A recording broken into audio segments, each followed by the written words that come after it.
Quelle parole marquante et tranchante de la part de notre Seigneur. Des paroles qui nous secouent un peu forcément.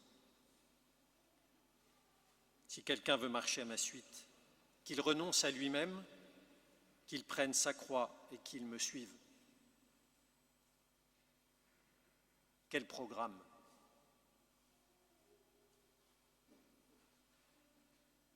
Il faut d'abord que nous nous arrêtions à la partie la plus importante de cette invitation de notre Seigneur.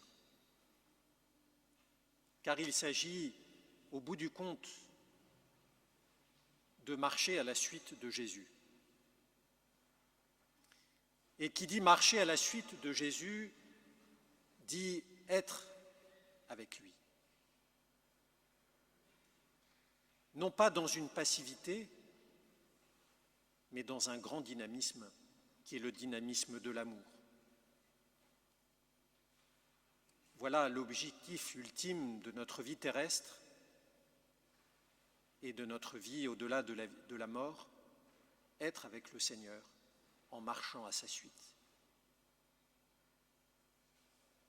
Être avec le Seigneur, c'est s'assurer d'être dans la victoire, s'assurer de se retrouver dans la gloire de Dieu.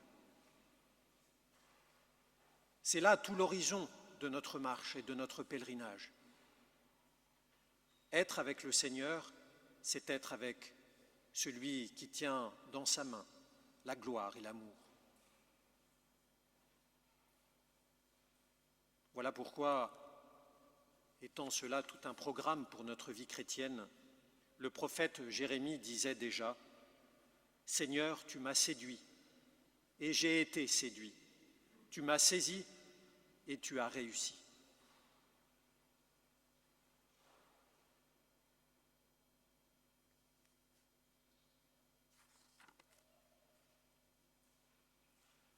Voilà, mes frères bien-aimés, le dynamisme de l'amour qui ne cessera jamais.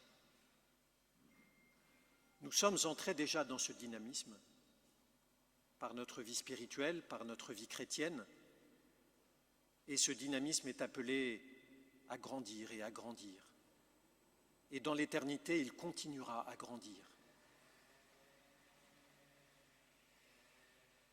Pour vivre cette expérience unique, bouleversante, celle d'être avec le Christ, le Seigneur nous donne deux conditions.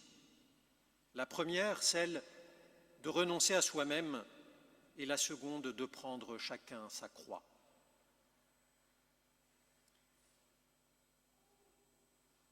Quelle curieuse expression que celle de renoncer à soi-même. De quoi s'agit-il en fait? S'agit-il de se nier soi-même? S'agit-il de s'oublier au point de ne plus exister? Nous comprenons mieux ce que veut dire renoncer à lui-même lorsque nous entendons le Seigneur Jésus s'adresser à Pierre en lui disant « Passe derrière moi, Satan. Tes pensées ne sont pas celles de Dieu, mais celles des hommes. »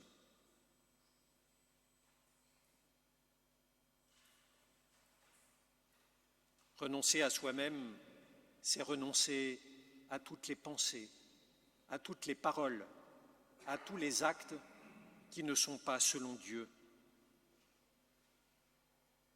Combien de pensées agitent notre esprit tous les jours? Combien d'informations nous recevons tous les jours? Et il s'agit, parmi toutes ces pensées qui agitent notre esprit, de discerner ce qui vient de Dieu ou ce qui vient de Satan ou qui vient des hommes. Discerner afin de se laisser habiter par les pensées divines et rejeter fermement les pensées qui nous mènent à la mort. Oui, tout ce que nous recevons d'informations jour après jour demande de notre part un engagement à discerner, à ne pas tout absorber, à ne pas tout recevoir sans distinction, sans discernement. choisir ce qui vient de Dieu, rejeter ce qui vient de Satan. Voilà pourquoi le chrétien est au milieu de ce monde un homme qui avance droitement, avec intelligence et sagesse. Je pense en particulier à ce grand homme, ce grand saint que nous avons fêté il y a 2 jours, Saint Augustin.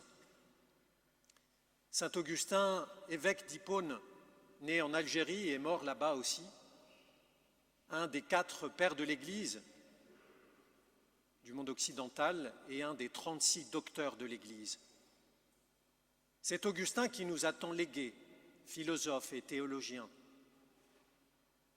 un homme d'une grande intelligence, qui a pourtant vécu dans sa jeunesse des moments si troublés.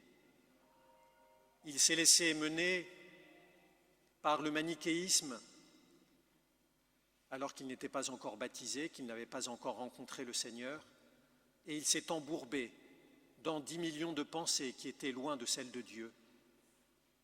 Il a aussi vécu sa vie dans la fange du monde. Il dit lui-même qu'il s'est vautré dedans, dans toutes les pensées, les paroles et les actes qui nous éloignent tant de Dieu et qui nous font tant de mal. Et alors il a trouvé sur son chemin 2 personnes qui vont avoir une influence décisive sur sa conversion et sur son baptême.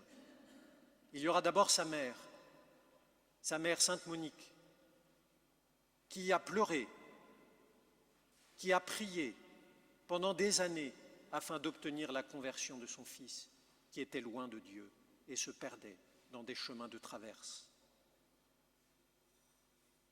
Comme elle est un exemple pour toutes les mamans qui se préoccupent en particulier pour chacun de leurs enfants, peut-être certains qui s'éloignent aussi des pensées de Dieu. Ne perdons jamais courage lorsque nous avons conscience que nous avons dans notre pouvoir de chrétiens celui d'intercéder pour nos frères et en particulier pour ceux qui ont besoin de conversion, qui ont besoin de trouver le chemin de la vie. Prions, pleurons pour eux à l'exemple de Sainte Monique. Et puis il y a aussi ce grand Ambroise de Milan qui par sa prédication et son accompagnement personnel va aider Augustin à trouver le chemin de la vérité. Oui, pour Augustin, se posait cette réalité. Ses pensées n'étaient pas celles de Dieu. Mais enfin, quand il a trouvé les pensées de Dieu, il a ouvert son cœur. Et toute sa vie s'en est suivie.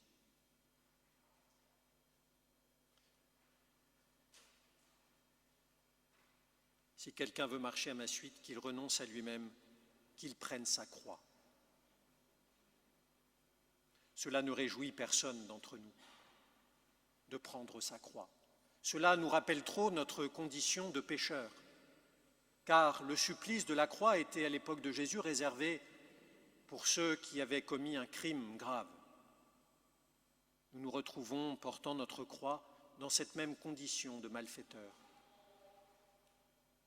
Et pourtant nous savons que Jésus, portant à la suite sa propre croix, et la nôtre en particulier, va nous conduire sur le chemin de la vie, sur le chemin de la victoire. Il va nous alléger de notre propre croix pour nous conduire à la résurrection. Voilà pourquoi il nous faut chacun d'entre nous porter cette croix, cette lourdeur que nous tenons tous les jours sur notre dos, ce qui semble nous étourdir quelquefois, nous attrister, nous enfoncer. Cette même croix, il nous faut regarder la croix de notre Seigneur Jésus-Christ et lui dire « Seigneur, voici ma croix, prends-la sur toi et sauve-moi ». Mes bien-aimés, je vous propose que pendant cette semaine, nous fassions chacun d'entre nous un travail sur nos pensées. Que nous puissions trouver les pensées qui nous élèvent vers Dieu, à l'exemple de la Vierge Marie, qui méditait toutes ces choses en son cœur. Ce que nous appelons les pensées positives, que nous peut-être préférerions dire des pensées divines, celles qui nous élèvent vers Dieu, ces pensées, il nous faut les encourager. Et la vie de prière nous aide à cela. La réflexion personnelle sur ce qui occupe notre cœur et notre pensée nous aide à séparer ce qui vient de Dieu et ce qui vient du monde. Demandons donc à la Vierge Marie, elle qui avait cette intériorité si féconde, de nous conduire dans les pensées de Dieu. Amen.